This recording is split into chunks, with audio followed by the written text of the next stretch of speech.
Dis 'n nuwe week, 'n nuwe begin, Maandag. Ek is Rinus van Sion in Parys en is 'n voorreg om vanmôre weer met jou stil te word met God se woord. Vanmôre wil ek vir jou sê, praat met God.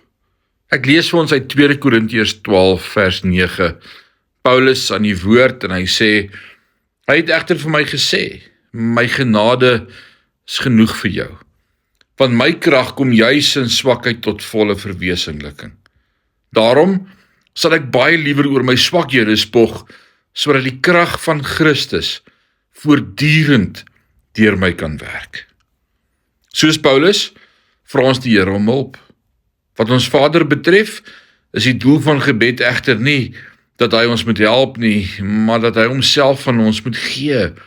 Ons wil iets hê, en die Vader sê, dit gaan oor iemand. Jy het my nodig.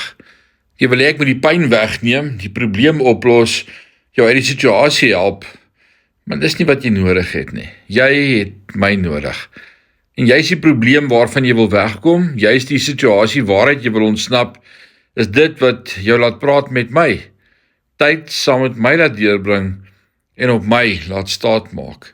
Jy sal sterker wees wanneer jy swak is, want jy sal geen ander keuse hê as om krag uit my te put nie. Jy sal beter vaar wanneer jy swak is, want jy sal op my moet vertrou.